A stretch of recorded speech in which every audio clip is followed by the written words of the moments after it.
mboka biso toza nango bandeko eza mboka ya teke tobetaka munoko te tokolembisa peuple wana ti wapi soki bomoni biso na action commune pour la république tolobi bilanga d'abord toyebi le VPM ya économie Vital Kamerhe aketala délégation ya ba ministre bakei na Afrique du Sud koluka masangu bandeko na ngai koluka masangu bakei koluka.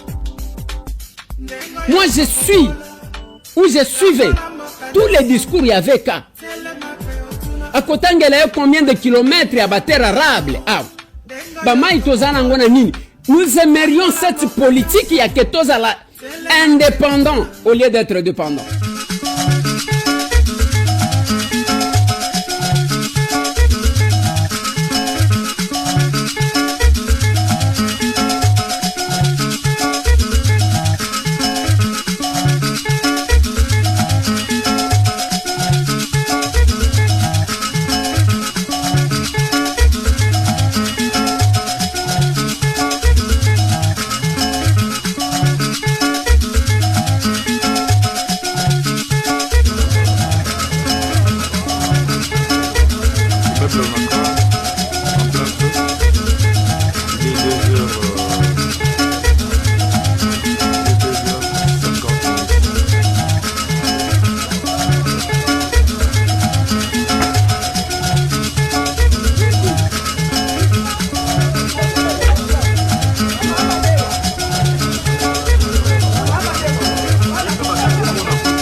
Tozana ngo bandeko eza mboka ya teke tobetaka munoko te tokolembisa peuple wana ti wapi soki bomoni biso na action commune pour la république tolobi bilanga d'abord toyebi le VPM ya économie Vital Kamerhe aketala délégation ya ba ministre bakei na Afrique du Sud koluka masangu bandeko na ngai koluka masangu bakei koluka.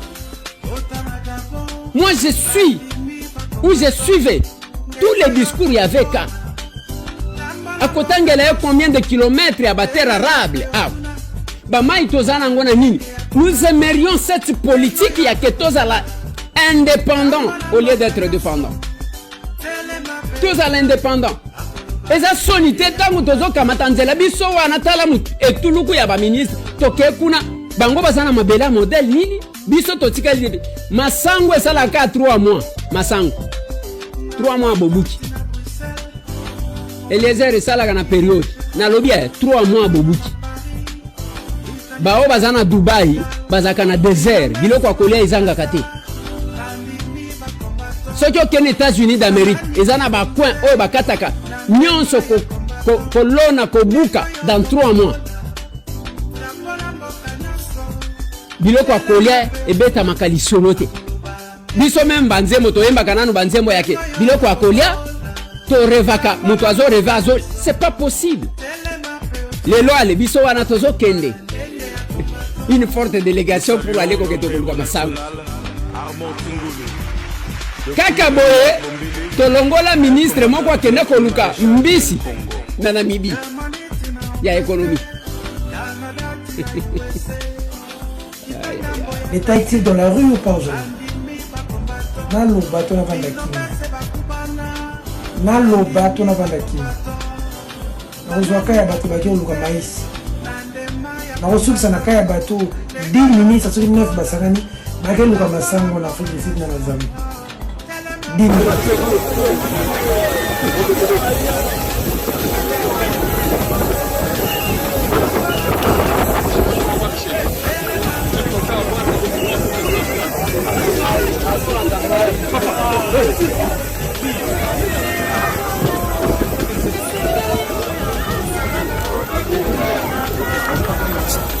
Hey, pardon.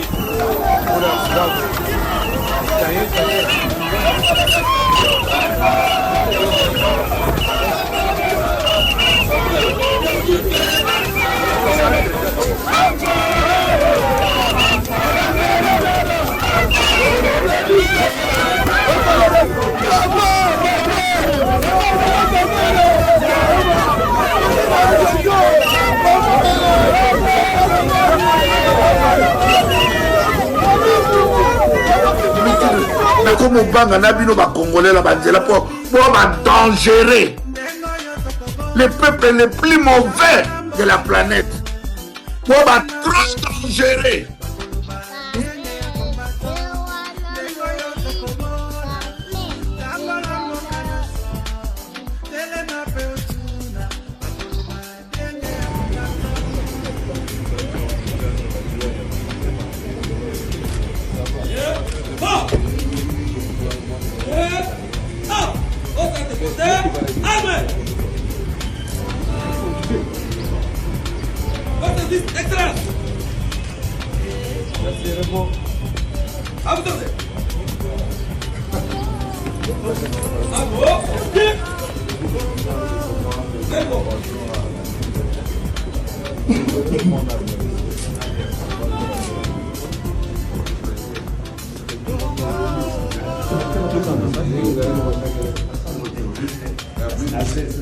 La plus pessimiste.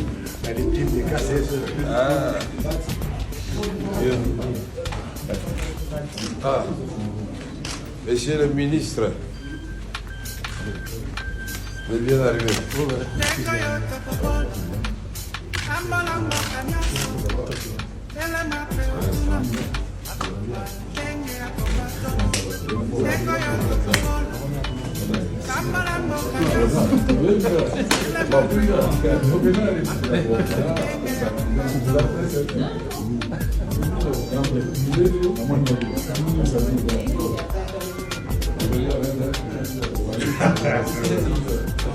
Ah, là-bas.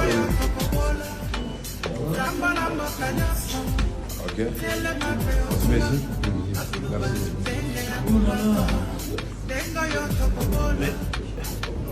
quelqu'un peut me trouver. Allez.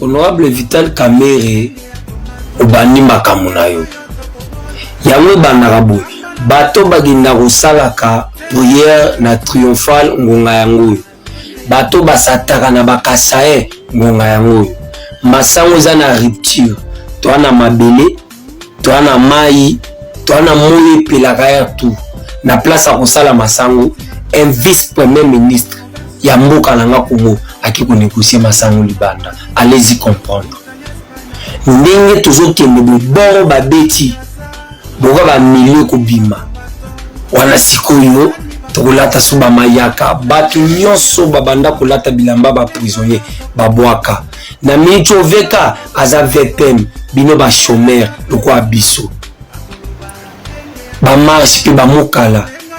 Vital Kamerhe bosala bilanga na Congo botika distraction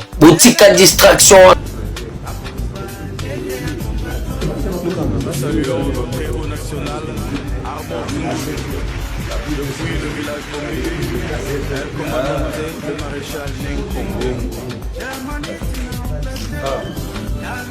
Monsieur le ministre, vous êtes bien arrivé.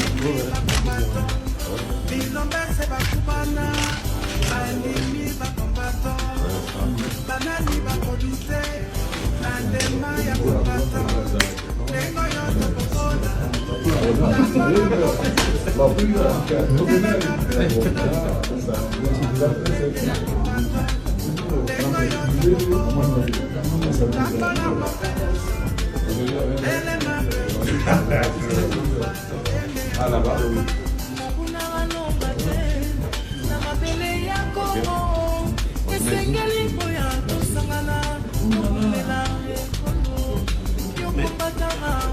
Si quelqu'un peut me retrouver.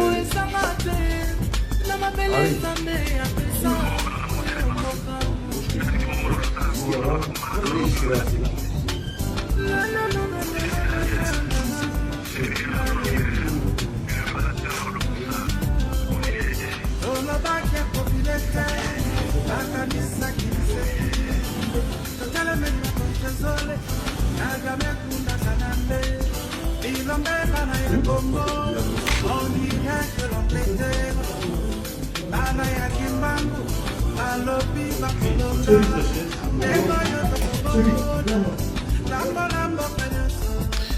Bonjour à tous. Je voudrais faire une petite réflexion par rapport à la hausse des prix des farines dans le Katanga et aussi au Grand Kasaï.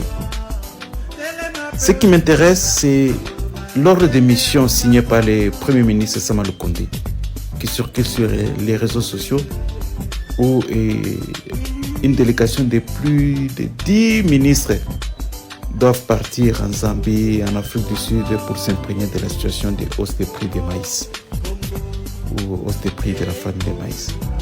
Pour moi, je trouve cela comme une insulte, une honte de voir le Grand Congo arriver à ce niveau-là, de la famine, de chercher la nourriture ailleurs, alors que nous avons des terres arables ici au Congo. Et tout cela parce que nous avons été très longtemps distraits. Et tout cela parce qu'on n'a pas encore compris. Les gens, tous ceux qui sont en train de nous gérer, ne connaissent pas la valeur de notre pays, ne connaissent pas l'importance de notre pays. Et qu'est-ce que je veux dire si on se permet de payer des palissades, comme je l'avais dit l'autre fois, à la place de payer des tracteurs pour promouvoir l'agriculture? Les autres là où vous êtes partis, vous êtes en train de partir, en Zambie, en Afrique du Sud, ils le font, ils créent, ils achètent des tracteurs pour promouvoir l'agriculture. Nous avons les mêmes terres que nous avaient laissées nos ancêtres, et nous et les Sud-Africains, les Zambiens. Nos terres arables à nous produisent des palissades, produisent la haine, produisent la famine, produisent des voleurs, produisent la misère. Pendant que les mêmes terres, mais ce sont des terres sud-africaines, les terres zambiennes sont en train de produire le maïs, les patates. Et aujourd'hui, nous sommes tournés vers là. Pendant que nous étions en train de chanter, vous étiez en train de chanter, Fachi Béton, quoi là, en train de flatter, au lieu de travailler, au lieu de cultiver. Comme des cigales, on est en train de chanter, vous êtes en train de chanter par-ci, par-là. Mais nous voici aujourd'hui, nous voilà aujourd'hui. Et c'est une honte, une insulte pour le peuple congolais. Est-ce qu'on devait souffrir de la farine? Est-ce qu'on pouvait aujourd'hui payer un sac de 25 kilos à $50? Et au lieu encore d'envoyer même 1 ou 2 ministres, on va produire plus de 10 ministres pour faire des dépenses inutiles, juste pour aller suivre. Et tous les ministres abandonnent 10 ministres qui abandonnent leur bureau. Et ils vont en Afrique du Sud, en Zambie, pour chercher la solution au problème de farine. C'est une honte de la République, une honte pour le gouvernement. Et Fachi doit partir. Fachi doit partir. Qu'il pleuve ou qu'il neige, Fachi doit partir. Trop c'est trop. Trop c'est trop et j'ai même honte à votre place. Désolé vraiment, mais c'est la honte que vous faites. Merci.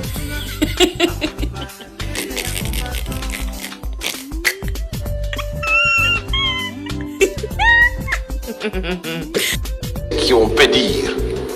Il y a eu d'abord l'affaire Jean-Pierre Bemba, confrontation de Jean-Pierre Bemba avec les troupes de Joseph Kabila dans la capitale.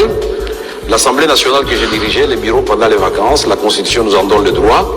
Nous avons condamné cela, c'était inacceptable. Vous avez gagné les élections et vous allez attaquer à l'arme lourde de votre chalandier, c'est inacceptable. 2, il y a eu le massacre des éléments de secte de Bundulia Congo dans le Bas-Congo que nous avons dénoncé et puis il y a eu un rapport de Human Rights Watch. 3, il y a eu la révisitation des contrats miniers qui étaient faits à la tête du client que nous avions refusé à l'Assemblée nationale. 4, il y a eu l'entrée des troupes rwandaises en violation de l'article 213 de la Constitution congolaise parce que la Constitution est très claire, pour faire entrer les troupes étrangères sur le territoire congolais, il faut que l'Assemblée... L'industrialisation, le développement dont on peut parler, oh, bah, grand pays à monde, même bah, Sénégal, africain, bah, pays, c'est ça. C'est le type, il y a agriculture industrielle ou agroalimentaire, même économie industrielle. Yango. Banda la ferme. Place 6500 hectares, kaka bati yango na masango, babu teke dépôt après dépôt, et awa place traitement la bandi type soit nenge sac o ezaleli. Et ça, c'est un Congolais qui a fait ça. Moïse Katumbi Chap. La plupart des politiciens congolais sont en panne d'imagination, dépassés par les événements. Le rôle de la vision, ils arrivent à la politique, ils disent mbongo, ils sont dans la poto. Une année après, ça va lever le pouvoir, mbongo est ça la 6 mois, parce que ils ont la vision. Bande des aventuriers, un petit groupe d'individus. Oh, il est de mon côté, comment on peut faire développer les pays. Mais ici, je trouve quand même les choses organisées, bomoni ferme, voilà, bomoni nengetoué, matériel, je voyage dans le Bambo Libanda, je n'ai rien envié, l'Afrique du Sud, la Chine, la Belgique et le reste, parce que eux, la moni awa, nous devons développer. Mais vous imaginez aujourd'hui, awa na o katanga, la problème, il y a farine de temps à autre pour la mine, parce que bazo lukataka Zambie a tinde la bango. Mais ceux qui te voient dans le coin de l'attaque 4 et 3 ans, na o katanga kaka pour la ngo, c'est que tu peux que la Colombie, problème on est aux alliés. Et dans chaque province, si on peut en avoir 3-4, je pense que Makambouanza la sociale, Tokobo Salayango, Mokondiamboka, le projet a donné pour tirer Maboko. Un individu l'a fait, le gouvernement peut faire mieux que ça. Mais malheureusement, pour le compte du gouvernement, projet Bukanga Londres que moi j'exige, et puis nous avons 5 avec force en tant que Congolais, parce que Zambon va contribuable. Il y a lieu, l'inspecteur général et la finance. Pour interpeller les 4 ministres, on va intervenir dans le projet à Bukangaloum. Ministre de la Finance, ministre de la Portefeuille, ministre de l'Industrie et de l'Agriculture. Yango na mone ngai kamere. Kamere yaka koto yaka kamere mwasi yeyo. Tala mwasi bodo yeyo kamere ulinga kaya motanenga. Yolinga ko bebi loko baninga bale batiki. Robini ni yeyo yako kamatalia. Yaka yoko lijibana mbongo esi akate. Yoko lijibana mbongo uti ko iba 75 millions. Yoko bota mana ngenge. Tala bana no bako sepele komitu na bisoe. E komitu na bisoe. Yako kamata midambanda e. Yako kamata e mando ye. Amida kobo ane yote. Amida kobo yote poli jibana mbongo ekotoko. Ekotoko te kotoko. Bati ye li susu minute ekonomi. Ye kamera bota mana ngenge. Ye kamera bota mana ngenge. Yaka kamere yaka bangombe esiri bangombe esiri yako kamata biso mali ya na sekati ngombe yaka kamere yaka kamere mwasi na pembe yo ngaka komona biloko baninga batiki to beko liaka mikuwa boturu ya kamere yewana moibi kamere yewana nakomo banga na bino ba congolais la banzela pour dangerer les peuples les plus mauvais de la planète pour trop dangerer